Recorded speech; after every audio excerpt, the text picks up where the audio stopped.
Madame, monsieur, bienvenue. Merci à vous de nous rejoindre pour Sport Week-end, un programme chargé aujourd'hui. Vous allez voir, nous parlerons de football avec les tops et les flops de notre expert Mickaël Madar. Nous parlerons d'Arsenal, de Chelsea et justement, c'est Chelsea qui affrontera le Paris Saint-Germain pour le compte de la Ligue des Champions. 1 million d'euros pour chaque joueur en cas de victoire. C'est ce qu'ont annoncé les Qataris cette semaine, une prime d'un montant sans précédent. Puis il y aura également, comme chaque dimanche, du basket. Avec moi sur ce plateau, nos consultants, Sarah Koskiewicz, Lise Barenbaum, bonsoir. Et vous, Julien Valloul, bonsoir à tous. On commence tout de suite par le marathon de Jérusalem.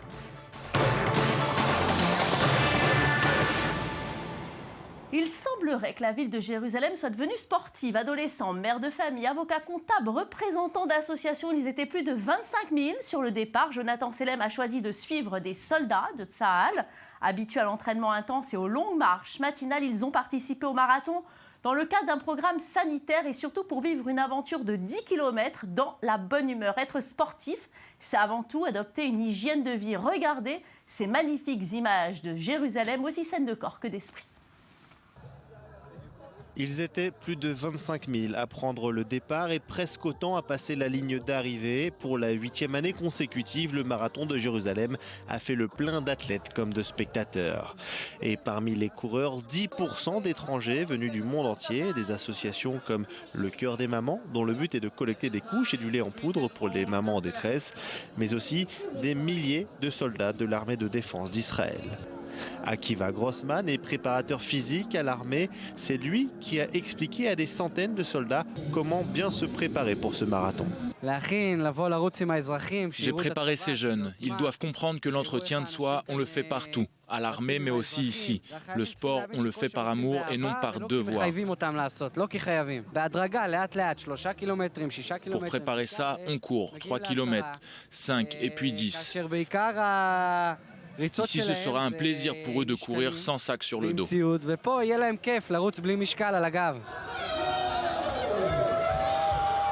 Autre coureur de l'armée, le docteur Moshe Pinker, il est médecin et il s'apprête à courir le 10 km. Et en plus de vouloir battre son propre record de temps, en plus de courir avec ses amis, il s'apprête à garder l'œil ouvert au cas où un khayal, un soldat, venait à défaillir. On met en valeur cet événement dans le cadre d'un programme sanitaire de l'armée. 3500 soldats sont là aujourd'hui et ils comprennent que courir, c'est excellent pour la santé. Mais c'est aussi un événement particulier. À côté des colonels, des lieutenants, il y a des jeunes soldats. Et si l'un défaille, je serai là pour le relever, avant de reprendre ma course et de la finir en moins d'1 heure. Le marathon de Jérusalem est l'un des plus difficiles au monde, non pas à cause de la chaleur. En ce mois de mars, la température est idéale, mais parce que Jérusalem est géographiquement complexe, avec des dizaines de collines qu'il faut gravir avant de dérouler dans de longues descentes, pas toujours faciles à maîtriser. Et entre deux, il faut surtout ne pas glisser sur les pavés de la vieille ville dans d'étroites ruelles historiques.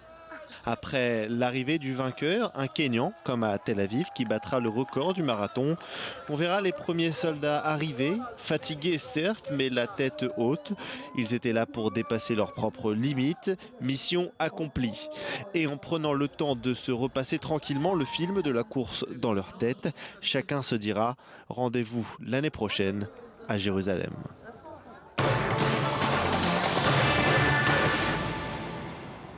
Et football à présent, et nous rejoignons par Skype notre spécialiste Mickaël Madar. Bienvenue Mickaël, bonsoir. Bonsoir Valérie. Alors, c'est l'heure des tops et des flops de la semaine. On commence par les bonnes nouvelles, si vous le voulez bien. Le Classico, c'est aujourd'hui. Le Barça se déplace à Madrid pour essayer de rester en vie dans la course au championnat espagnol. Toujours du très beau football, Mickaël.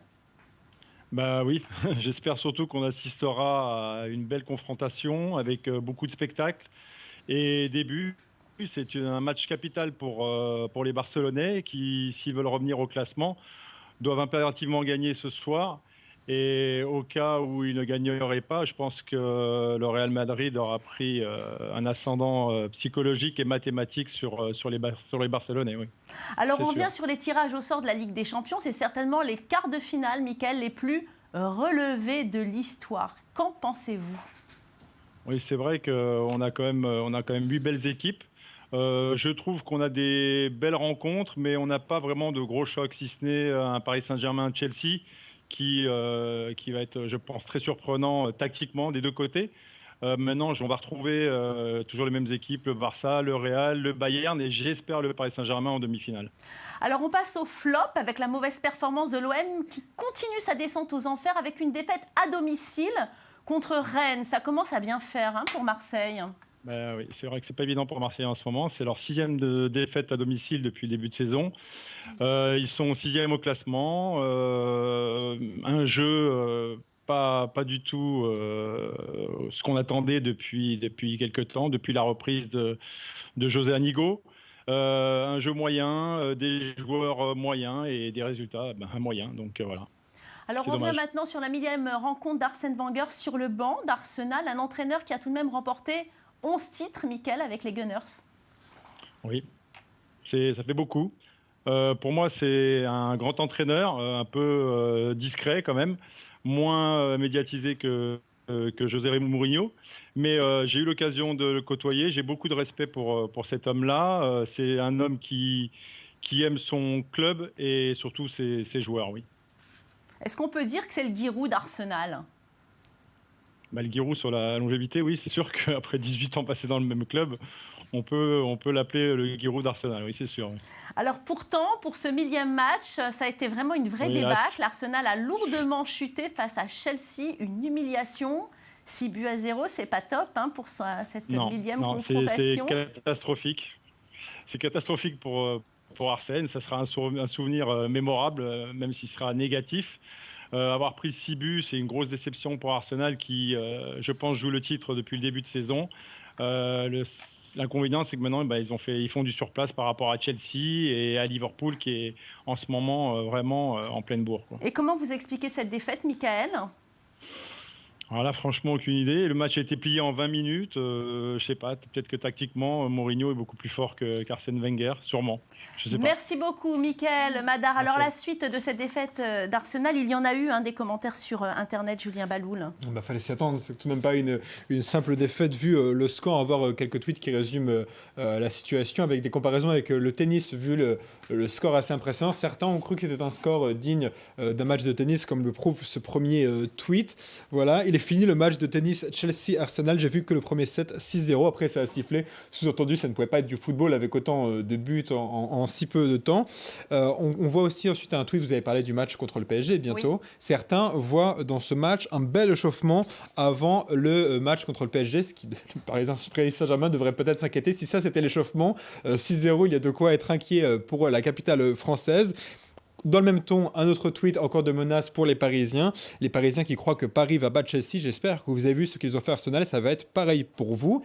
Et enfin, peut-être un tweet, peut-être le plus important, sur l'entraîneur qui assume. Alors, il prend quand même entièrement cette défaite sur ses épaules. Il assume cette responsabilité. Écoutez, j'ai envie de vous dire, c'est l'exemple même de l'entraîneur gentleman qui assume sa responsabilité, qui est un grand entraîneur, qui montre que c'est un grand entraîneur, qui a une vraie carrière et qui ne se cache pas derrière ses joueurs lorsqu'il y a des fautes. Regardez, Arsenal perd contre Chelsea, il affirme c'est ma responsabilité, et lorsque l'OM perd contre Rennes, c'est la faute des joueurs, dit l'entraîneur. On voit la différence. José Anigo, oui, c'est vrai, deux personnages complètement différents. Alors le PSG qui rencontrera donc Chelsea en Ligue des Champions, vous venez de le dire Julien, absolument. Et les Qataris qui ont annoncé cette semaine qu'ils paieraient 1 million d'euros de primes aux joueurs.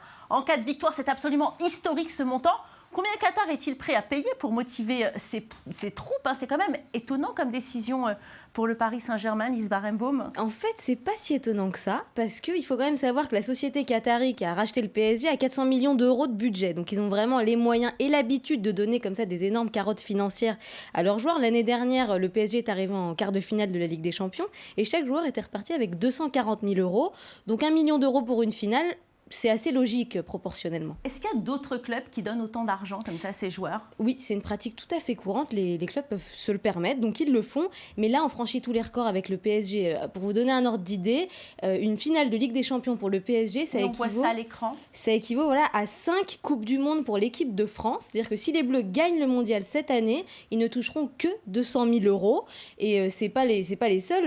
Le Real Madrid ne fait pas le figure à côté. S'ils gagnent la Ligue des Champions, 500 000 euros par joueur. Même le Bayern de Munich, qui a signé une saison exceptionnelle avec un triplé incroyable, ne gagnera que 800 000 euros. Mais il n'y a pas que les joueurs qui gagnent de l'argent. Non, il y a aussi le club. Ça sera vraiment un jackpot pour le PSG. Si le club remporte la Ligue des Champions, 35 millions d'euros de la part de l'UEFA, en plus des 44 millions qu'ils ont déjà gagnés cette année. Alors, Julien Balloul, 1 million d'euros en cas de victoire. Vous auriez dû être joueur de football, hein? Oui, j'aurais dû, mais j'ai préféré travailler à Sport Weekend et parler des tweets avec vous, Valérie. Ça m'avait l'air nettement plus sympathique. En tout cas, vous vous souvenez, on a beaucoup parlé dans cette émission du problème de la taxe 75% sur les joueurs ou sur les clubs ou pas du tout, à qui il faut l'appliquer, est-ce que Monaco va payer, etc., etc. Donc il y a un premier tweet qui réagit à ce chiffre de 1 million, vu que les joueurs ne sont pas imposés à cette taxe de 75%. Et donc justement, il rappelle qu'ils vont toucher 1 million d'euros sans cette fameuse taxe à 75%. Ensuite, peut-être un cri de colère des fans du PSG qui se plaignent des prix des billets. On regardait tout à l'heure avec ma collègue de l'émission en anglais le prix des billets pour justement PSG Chelsea, ça commençait à plus de 300 €. Donc ils estimaient qu'au lieu d'offrir 1 million d'euros aux joueurs, sur Twitter, on estime qu'il ferait mieux de baisser le prix des billets pour que les joueurs puissent y aller, pour que les fans puissent aller au stade. Et enfin, une comparaison peut-être regardée avec Zlatan Ibrahimovic, qui lui coûte moins cher en fait que son confrère de Chelsea, Fernando Torres. Ouais, c'est le prix du montant des transferts. Allez, et le Qatar toujours, mais cette fois-ci, c'est peu reluisant. Le président de la FIFA, Sepp Blatter, a déclaré que la FIFA a une part de responsabilité dans le dossier du travail forcé sur le chantier de la Coupe du Monde 2022. Je vous propose de l'écouter tout de suite. Nous avons une part de responsabilité, mais nous ne pouvons interférer dans les questions relatives aux syndicats ou aux droits des travailleurs. En revanche, ce que nous pouvons faire, c'est utiliser le football pour aider à résoudre ce problème.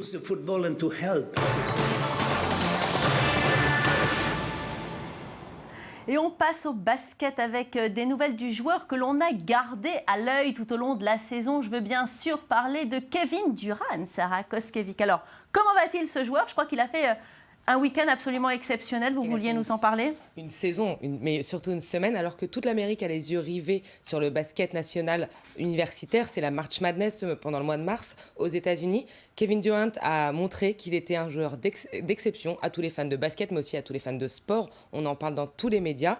Il a marqué, tenez-vous bien Valérie, 121 points uniquement cette semaine en 3 matchs, et notamment vendredi soir face aux Raptors de Toronto. Il a marqué 51 points et 12 rebonds. La dernière personne à avoir marqué ce score, c'était Michael Jordan, ni plus ni moins, en 92. Donc là, vraiment, on peut dire assez précisément qu'à moins d'un mois de la fin de la saison, donc des playoffs, que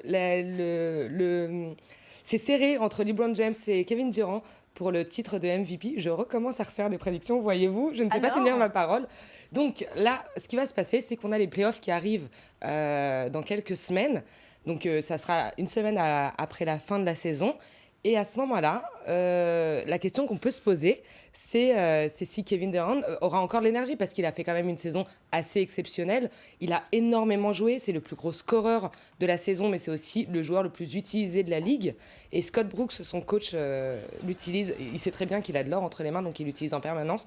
Kevin Durant a joué plus de 2000 minutes juste cette saison.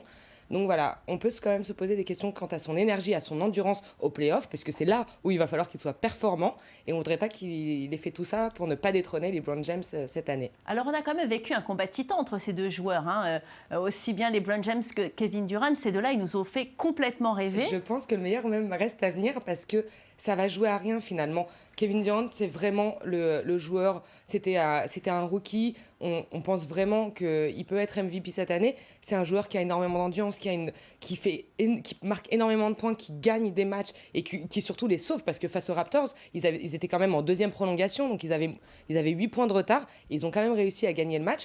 Et en face de lui, on a LeBron James, qui est le vétéran du titre. Ça serait presque normal qu'il ait encore le titre de MVP cette année. Et pourtant, personne ne saurait dire qui de l'un ou l'autre aura le titre. C'est-à-dire que là, vous parlez d'individualité de joueurs, mais au niveau des équipes, j'ai l'impression que c'était aussi un petit peu pareil. Parce qu'on a vu New York qui allait mal et puis qui est revenu. On a vu pareil les Chicago Bulls qui allaient mal et qui sont revenus. Voilà. Il y a eu beaucoup de suspense cette année au NBA, Sarah. C'est tout le temps comme ça? Oui, heureusement, j'allais dire malheureusement, mais heureusement évidemment, c'est souvent comme ça. Il y a eu des joueurs blessés. On a parlé cette année plutôt souvent de Derrick Rose et de Russell Westbrook, qui étaient des très très bons joueurs en saison, qui étaient des Kevin Durant, qui avaient une défense et une capacité à marquer quel que soit le match, et qui pourtant se sont blessés et qui ont ruiné des fins de saison et des saisons suivantes.